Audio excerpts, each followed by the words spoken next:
Programa Tambaú Debate e também da semana, nesta segunda-feira. Vamos começar o programa de hoje falando sobre Natal. Faltam 26 dias para o Natal e vamos começar falando sobre o Natal de João Pessoa.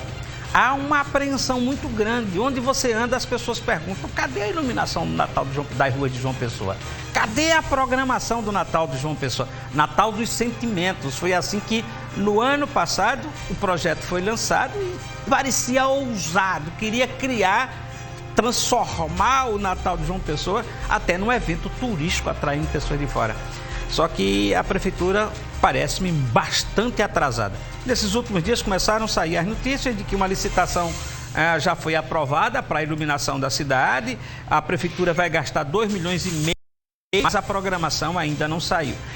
Claro que não vou discutir aqui se 2,5 milhões são suficientes ou não são. Eu acho que talvez sejam razoáveis. Tem cidade até gastando mais. Campina Grande está gastando 7.700.000 reais na decoração de Natal. Começou cedo, tem uma proposta. Essa proposta, apesar das críticas, me parece que ela está sendo executada, mas aqui em João Pessoa apenas 26 dias são insuficientes para se fazer uma boa e grande programação, como João Pessoa merecia, uma cidade mais iluminada. Claro que vai acontecer, mas já dá para entender que não será tão grande quanto talvez a cidade espere, as pessoas esperam. O sentimento que eu tenho hoje é que o Natal dos Sentimentos foi um pouco abandonado, um pouco desprezado, um pouco esquecido. Mas dá tempo ainda. Vamos nos alegrar, porque Natal é sempre Natal e talvez o melhor Natal seja aquele feito pelo entusiasmo, a alegria das pessoas, apesar, evidentemente, às vezes, dos atrasos da política. Esse é um dos temas do programa, começamos com ele, mas vamos discutir hoje também um tema muito importante aqui no programa. É reforma tributária. Reforma tributária no Brasil é assim: todo mundo promete como sem falta, todo presidente, todo político promete como sem falta e falta como sem dúvida durante o governo. Desde muito tempo se fala em reforma tributária e ela nunca consegue. Sai um pedacinho aqui, outro acolá, mas nunca consegue existir uma reforma tributária como se imagina. Os empresários dizem que querem, só que quando chega na hora de fazer, cada um tem sua proposta, aí a confusão aumenta. Os deputados dizem que também querem, mas quando chega no Congresso, aí cada um puxa para o seu lado. É muito complicado. Reforma tributária. Agora, o governo Lula está dizendo que, vi Alckmin dizendo, ouvi Fernando Haddad também dizendo que será uma prioridade. Espero que não seja apenas como, parece até, vou fazer uma brincadeira aqui, que eu sou sertanejo, né? Como a história do lobisomem no sertão. Todo mundo diz que existe, né? Mas termina nunca que ninguém viu direito. Reforma tributária é assim meio lobisomem. Vamos ver se sai. Nós vamos falar sobre reforma tributária hoje com a advogada tributarista Sheila Sodré. Já está aqui conosco.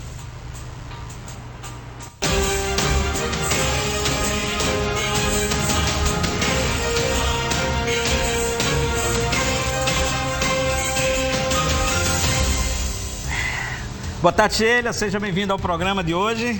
Boa tarde, Josival. É uma honra estar aqui. Até como você fez uma abertura brilhante, falar de reforma tributária tem tudo a ver com política, né? E, pelo menos, a conversa desse novo governo é que vai priorizar. Agora, qual das reformas que está ali, que foi posta ao longo desses anos, ele vai dar prioridade, é que a gente ainda não sabe.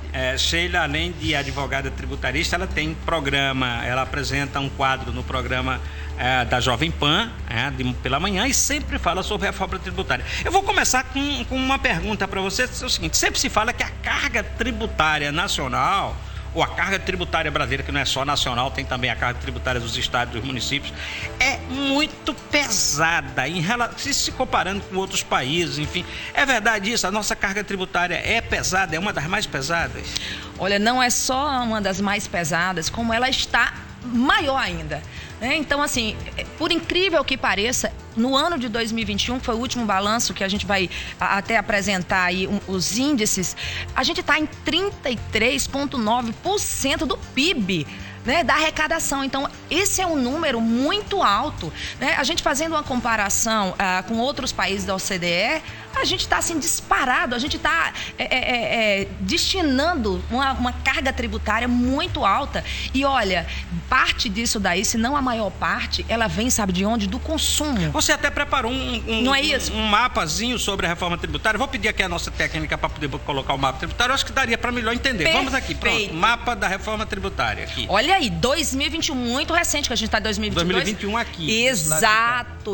Olha aí, 33,9. Olha, ao longo de 2010, nada, a gente alcançou uma carga tão alta logo depois de uma crise, de uma pandemia. Você Isso faz significa... aqui, puxa desde 2010. Exatamente. Então, olha para você ver aí, por que é importante a gente entender esse mapa, não só pelo contexto da carga geral que a gente está pagando, 33,9, mas para você entender um pouco como ela representa os valores que vão para cada ente federativo. Essas cores aqui, o que é que representa? Vamos começar por baixo. Esse amarelo é o quê? Olha bem, o amarelinho é o imposto sobre a renda, lucros e ganho de capital. Certo. Aqui... É o que a gente fala, são as tributações sobre a renda, que no Brasil tem-se que a renda no Brasil é menos tributada e o consumo é muito mais tributado, o que tira o poder de compra e de qualidade de vida. Quando fala assim, se você tributa menos a renda e tributa mais o consumo, você tributa mais os mais pobres do que os mais ricos. Exatamente. Nós temos hoje uma carga tributária regressiva,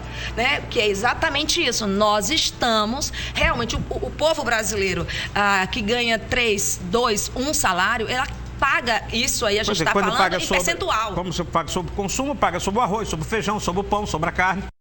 Pagando imposto. E muito mais esse consumo mesmo. Investir em bens e propriedade, como uma pessoa com 3, 4 salários vai conseguir investir em capital? Quando ele vai começar a investir em bolsa, como é que ele vai conseguir sobrar para ele comprar um imóvel? Ou ele viajar, gastar mais com serviços desse tipo? Então isso é uma injustiça do sistema tributário brasileiro. Exato. E isso você vê essa própria pesquisa, você vai identificar, por exemplo, olha os países da OCDE, né? Que aí você tá Dinamarca, você está nos Estados Unidos, tem países aí que tem um faturamento, tem um PIB alto, já de baixa. Exatamente. Você está fazendo comparação. Exato. Olha a nossa carga equipara a países desse padrão. Não só e aí você tem que falar em percentual, do que paga a nossa população, mas o que ele deixa de ter em qualidade. Em qualidade, exatamente porque não sobra para a gente nem serviços públicos que me tira o ônus de gastar, por exemplo, com a educação, com a moradia, né? Eu tenho que bancar isso e aí é onde está a grande carga. Porque a carga tributária, você nem sabe. Quando você termina de almoçar, o que estava embutido ali no seu feijão, você não tem nem ideia. Por mais que seja um pouco desonerada, a cesta básica. E é desonerada para todo mundo. Passaram a ter ideia de tributação quando saiu no cupom da gasolina. Aí se via que o preço da gasolina do litro mesmo da gasolina é baixinho, mas os impostos são... Exatamente. Esse cinza representa o quê? Olha lá, o cinza são contribuições sociais. É a contribuição que vai para sustentar a Seguridade Social. Só que lembra, dentro da Seguridade Social de contribuição, nós temos na folha de pagamento um trabalhador que ganha 2, 3, vamos pensar mais, porque ele está no teto do INSS, que é uma faixa hoje de 7 mil. Aí tira aquele 9, 10, 11%. Isso, é gradativo, tudo bem. Mas patronal que a empresa paga é 20%, Josival, sobre o salário do trabalhador. Isso não vai para o bolso dele direto. Então, olha como também onera para a gente como empresário ou alguém como empresário, você fomentar o emprego de forma formal, facilitando o quê? A pejotização. E olha que meio, pejotização que nós temos aí, o nosso povo não estava preparado tecnicamente para se transformar num microempreendedor individual. Então, a carga tributária que incide sobre o trabalhador também é muito alta aqui no Brasil. Sim, a folha de pagamento. Aqui, vamos ver, você tem o preto, representa o quê? Aí sim, aí o preto você tem que, não é um preto, é um azul, né? É o imposto. Isso é azul, né? É um azul escuro. Você tem um azul aqui que está parecendo mais preto. Vamos aqui. O imposto sobre bens e serviços. Aí está a arrecadação dos estados, também da União, mas o ICMS está embutido aí. É o que faz parte aí. O ICMS é consumo. E olha uma coisa interessante, que a gente briga, que acaba tendo muita judicialização. A gente paga imposto sobre imposto.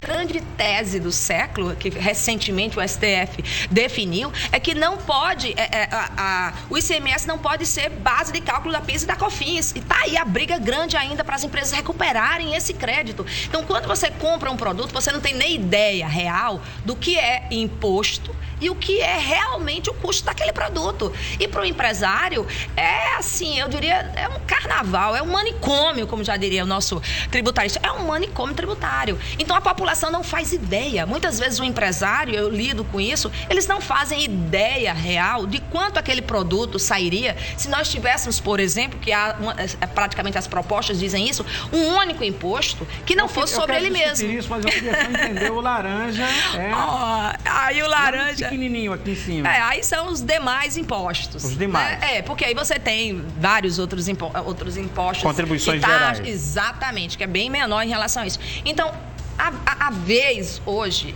e que a gente precisa entender, e todas as propostas vão falar sobre isso, é exatamente...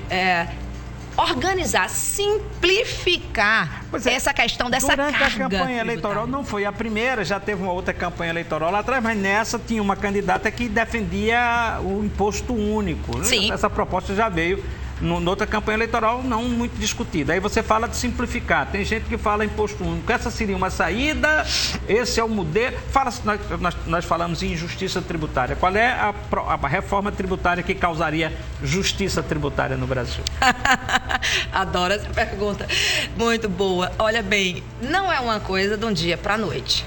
Não vai ser, é muito estrutural, né? Para você ter uma ideia, nós temos hoje relevante, e aí eu vou, claro, puxar um pouquinho para o seu lado, que eu sei que é o seu lado político, e eu vou pedir sua ajuda em relação a isso, que quando a gente fala de capital político, porque o governo já sinalizou uma das PECs que está aí desde 2019, considera-se madura, que é a PEC 45, e você deve lembrar muito bem da comissão mista. Você está partindo da ideia de que uma reforma tributária já pode partir de propostas que estão no Congresso Nacional. Sim. E o governo já sinalizou isso. Sem precisar de uma proposta nova. Isso, o governo sinalizou isso. Essa conversa, o tempo. Haddad, quando teve agora com os banqueiros, ele falou isso, e nos bastidores também. E por que eles falaram isso? Né, Simone Tebet cobra também essa questão desse imposto único, que é o IBS, mas por quê? Quem é que criou, ou que estava à frente da emenda constitucional 45, né, que é a PI? Ele foi secretário do governo de Lula. Né? Então, ele está, desde 2019 ou até antes, trabalhando com essa questão dessa reforma. Né? Então, Baleia Rossi levou isso para a Câmara, foi muito bem trabalhado. Nós tivemos Aguinaldo na comissão mista, fazendo um trabalho, fez um relatório, entregou um relatório, teve questões políticas que você deve ter acompanhado muito bem quando fizeram essa comissão mista, mas o resultado... Abandonaram o projeto. Pois é. Toda a discussão de um ano, mais de um ano, e apresentaram outra ideia de proposta. Pois é, mas essa ideia de proposta não que tá, for mais madura não está abandonada. E o que acontece? Roberto Rocha aproveitou para a PEC 102, que está no Senado. Agora, veja bem, a gente está falando, me parece, eu estou tentando lembrar aqui, existe uma proposta de imposto simplificado, imposto único, mas não são sobre todos os impostos, são os impostos federais. Calma, a tendência é exatamente não só o federal, é unir os tributos municipal, estadual e federal no IBS, porque são impostos sobre o consumo. Quando a gente fala de imposto municipal, para as pessoas entenderem, aqui tem IPTU e o ISS. A gente está falando de ISS, E é só sobre o serviço. O IPTU é sobre renda, é patrimônio. Não vamos mexer agora, aí é outra proposta de Lula. Aí o imposto sobre serviço, ISS. Exatamente. E aí você tem o Estado. Você tem, dentro do Estado, você tem o ICMS, que é uma carga altíssima, tributária, né, que é muito alta, e é sobre o consumo. E você não tem noção de como ela representa para a indústria e como ela representa isso para o comércio. Porque é imposto sobre imposto. E essa história do ICMS também dá uma confusão danada entre os estados. Um estado cobra mais alto, outro mais barato. Não sabe quem complementa o outro. Isso desculpa o termo assim, mas é quase um cabaré tributário, bem popularmente falando, em relação a isso. Porque todo mundo quer tirar uma parte em relação a isso, os estados, e acontece o que a gente vê, que é a guerra fiscal entre os estados. Né? E sem contar na questão que a gente tem de briga do ICMS, que é quem produz e quem consome. para onde está ficando realmente o imposto, a arrecadação desse imposto. Por isso que com a emenda 47, ou com a 45 e com a 110, que já estão basicamente mais maduras, porque agora esse ano ainda, quando o Roberto Rocha apresentou, ele aproveitou, porque ele fez parte da comissão mista, junto com o Agnaldo, ele aproveitou o texto de Agnaldo, né, e alguns elementos da PEC 45 ele jogou na 110. Porém, a 110, a meu ver, pelo pouco que eu vi, não vai ser, tem algumas coisas que vão complicar muito mais. Mas para as pessoas entenderem, então, o ISS, o Imposto sobre Circulação de Mercadorias e Serviços, que é do Estado. PIS, COFINS, que é a União. Que é da União. E o IPI. Tem noção? E o IPI. IPI, porque imposto de renda não aí é outra história. O imposto de renda não entraria. É renda, é patrimônio. Então, seria todos os impostos que diz respeito à produção de bens e serviços. Exatamente. O que você aí não tem seria ideia o imposto disso. único nesse aqui. Exatamente. E o único, quando eu digo único, é único para todos os entes federados. Vai ser único. Agora, qual seria a vantagem disso? Por exemplo, a gente no começo do programa, a gente disse aqui que ao privilegiar o imposto sobre consumos e serviços, está sendo injusto, porque deveria ser mais tributado o imposto sobre renda. Então, em que é que essa proposta única reduziria o impacto da carga tributária por mais pobres? Olha bem, a gente vai ter que, você falou, e a gente tem que só comentar uma coisa antes de eu passar para isso. A gente está fatiando, a gente está falando de uma questão, de uma área de tributo, que é bens e consumos, e essa questão da renda, a gente vai falar porque o governo já sinalizou aquela questão do isenção até 5 mil. Aí é outra, a gente está trabalhando de forma separada. E olha que com as sinalizações é algo que vai ser discutido, é isso que está o tempo todo na imprensa, porque o novo governo vai colocar realmente como prioridade, é isso que ele disse, e tem que ser no primeiro ano. Ele vai ter que enfrentar esse primeiro ano que ele está tendo capital político. Depois disso, aí eu digo a você, aí a gente realmente... Eu converso contigo, daqui a 5 anos a gente vai estar realmente voltando para isso. Mas o que acontece com o IBS? O IBS, uma das coisas mais importantes, é essa unificação e acabar com a guerra entre estados. E assim, é um prejudicial muito grande para nós aqui do Nordeste. A gente sofre muito. E com isso, uma das emendas, que é a 45...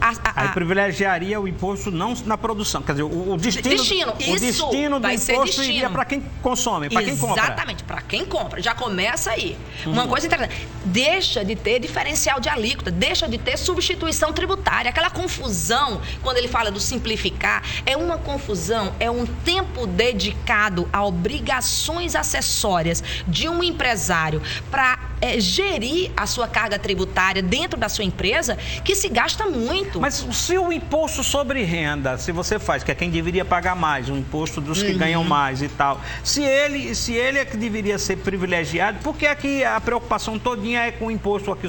Por que aqui sobre consumo e serviço? Por que não com esse outro lado? Olha, a questão política é que vai trabalhar com os dois. E a pressão de Lula, mesmo depois, por exemplo, do governo, mesmo depois de eleito, ele foi e prometeu que realmente vai dar uma isenção de 5 mil. Você tem noção do que é isso? Né? Isenção a quem ganha até 5 mil não iria pagar imposto de renda. Ele não pagaria, ficaria isento. Imagina, isso, e olha que isso não é uma benesse, é apenas correção que nós não tivemos de inflação. Isso já mexeria muito. Você está vendo muito bem a PEC da transição, que está sendo essa bronca toda, que é 80 bilhões, os números ainda não se definiram. Agora, você imagina com essa despesa que o governo, ou essa redução, né, de receita que ele vai ter ao isentar a população até 5 mil no pagamento de um dos tributos. Estou falando de renda. Então, mas por que essa preocupação em cuidar do consumo? Porque, como eu disse, o consumo vai afetar diretamente a mim, a você, o nosso poder de compra. Diretamente ao nosso poder de compra. Então, se eu tenho uma despesa, uma carga no meu percentual que eu gasto na hora de me alimentar, na hora que eu vou ter as minhas necessidades básicas atendidas, num percentual igual, e não me sobra renda para investir em outra coisa, claro que o brasileiro está ficando cada vez mais pobre. Naturalmente, esse imposto sobre produção, consumos e serviços deveria ser mais baixo do que é hoje. Olha, o que vai acontecer é o seguinte, não é que ele vai ficar mais baixo, porque a proposta é um imposto de 25%. Você viu as broncas que nós tivemos na questão de igualar o ICMS Só um tributo. Da gasolina, como era, estado com 31% só em um item, e nós ainda temos aqueles 2% por fundo da pobreza, né? Então, só no item desse, quanto era a carga tributária. E o povo, às vezes, não faz ideia. E é um consumo, né? A gasolina, isso você tem ideia, em todos os outros produtos que nós temos. Então, a ideia é manter a carga, fazer com que a carga tributária de 25% não faça com que os entes tenham uma perda maior na arrecadação. Porque esses 25% vai ser redistribuído entre os entes. Os 3 entes vão entrar... Governo Federal, Estados e Municípios. Quer uma boa notícia? Os governos estão a favor disso. Você tem hoje os municípios que são a favor, a bancada do município, nessas defesas, nas votações estão a favor. Você tem os estados que estão, principalmente por algumas questões tipo, todo tributo IBS vai ser um tributo compensado. Eu pago, mas eu posso abater da cadeia produtiva, coisa que muitas vezes o imposto acaba sendo cumulativo. Deixa-me fazer uma pergunta, já é a pergunta final, nós já estamos, aqui é rápida, lamentavelmente o programa é muito rápido, mas há clima para essa mudança agora, para resolver nós temos esse emaranhado, é um cipoal de impostos para resolver. Você acredita que há clima agora? Olha, nós estamos numa situação que o governo ainda nem disse quem vai ser, né? O ministro da Fazenda, da Economia, a gente não tem ainda. Mas olha, nos bastidores, isso você está acompanhando muito bem, as indicações e quem está no próprio grupo de transição são pessoas que apoiam realmente e que querem, né? Tem lá pessoas até de outros partidos que não apoiaram o governo, está fazendo parte e que são a favor da reforma. E todos eles, de Senado, a Câmara e até o presidente, né, se fala realmente da reforma e puxando para a reforma da emenda constitucional 45, né, e que vai fazer a diferença, porque, como eu digo que está um pouco mais madura nessa questão e acredito que vai passar, é porque esses entes estão interessados em fazer com que passe. O problema está sendo aí alguns setores que não vão ter, por exemplo, mais incentivos que sempre tiveram. E aí vem o problema, vem a Zona Franca de Manaus. Você tem o agro, apesar de que o agro não vai ser prejudicado, em hipótese alguma, uma vez que na exportação continua, né, sem a tributação do IBS, como também eles vão ter o crédito sobre todos os equipamentos, sobre todas as compras. O que mais que a gente vai sentir? O custo do produto que vinha à minha mesa, ao meu consumo, ela vai cair, porque não tem essa cadeia de tributo que nem eu sei, nem você sabe quanto é realmente que está embutido ali. A palavra correta nesse momento, para a gente fechar, é simplificar. Exatamente. Se simplificar, já melhora alguma coisa. Exatamente. Simplificar e aumentar o nosso poder de compra, né? O brasileiro tem um poder maior de consumo, né? De consumo mais até consciente, quando ele olhar e ver a tributação de cada item que está ali, né, sendo cobrado. Bom, nós tivemos essa conversa muito boa aqui com Sheila Sodré, advogada tributarista, falando sobre reforma tributária. Obrigado a você, Sheila, pela presença no programa de hoje. Prazer é todo meu. Bom, nós vamos encerrando o programa Tambaú Debate de hoje. Amanhã estaremos de volta, sempre depois do Com Você. Boa tarde a todos.